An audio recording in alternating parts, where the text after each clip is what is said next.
Hello guys, we're back with another video today, and in this video we're going to be transferring our isopod colony into a bit of a bigger tub, just purely because the tub they're in, they've outbred and outgrown and it's a little bit packed, so little upgrade, doesn't cost much, quite efficient. So yeah, be sure to watch the video and see what you think of it. Let's go.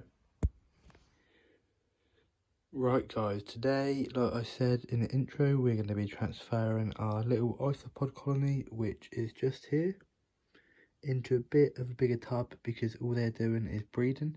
This is just the transport tub from Komodo, and what we're going to be using is just the Komodo tropical terrain brick, which, as you probably know, when you heat up with warm water, expands and holds humidity quite well. So here we go. So the first step to this is basically just unwrapping the brick and then putting it into a little jug like this, filling it with warm water and then just crunching up with your hand. And, well, instead of me trying to tell you, I'll just show you in a minute. So here we are, like I said earlier, just fill it up with warm water, but make sure it's not too hot because you'll put your hand in there and try and break it up and it'll be too hot to touch. You can either leave it to soak like this or just dunk your hand in and just crumble it up until it comes out in this sort of texture here, if it will focus. So yeah, that is the first step. And then after a small period of time, just cup it into your hand like that. Make sure you squeeze it to wring out the water, transfer it over into the tub, break with your hand, and then just spread out across the base of the tub. And just repeat this process until the tub is completely empty. Right, now the messy bit is done, the filming should become a little bit easier because I'm filming this with an iPhone and I only had one hand. So you basically just want about that much thickness, and as you can see around the outside, look how much is actually misted up and condensated the tub. And then after this we can start not designing it, but just giving it a little bit of a layout for them to go around. And then this is from the Reptile box, which is just odd bits. I always add bio balls just because it gives a little bit of texture and depth to it, so if they want to sort of burrow and move them about, then they can. I've found with the other little setup there, they have done that and they've sort of bedded them under, and a lot of them actually live under there.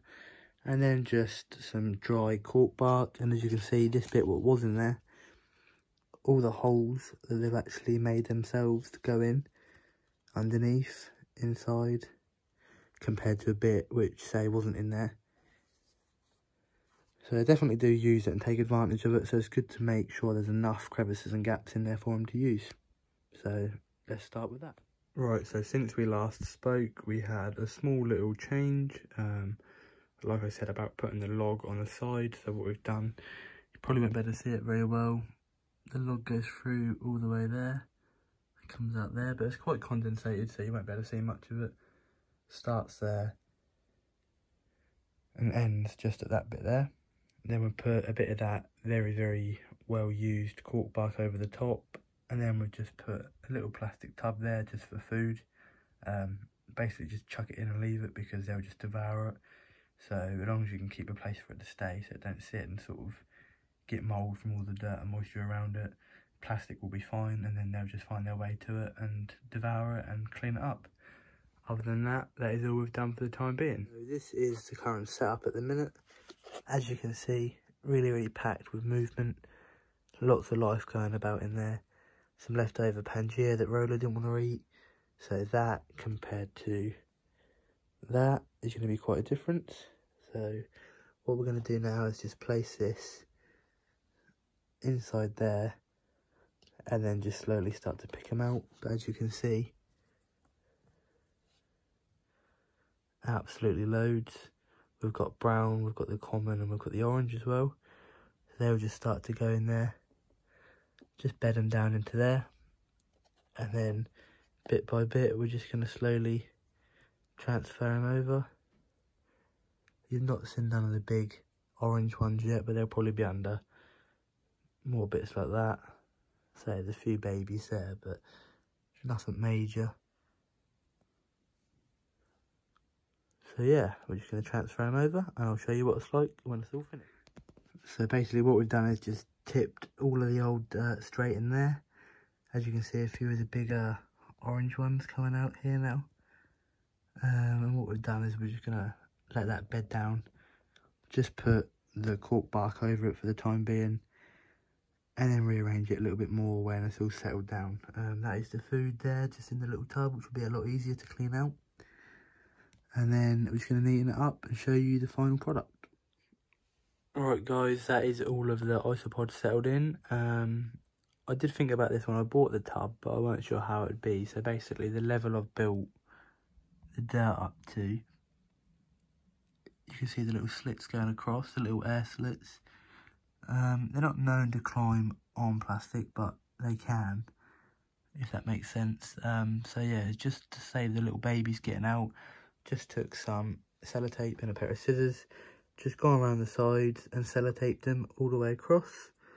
And it won't stop the airflow getting to them, because this lid from Komodo has the air filters, or the air vents on top.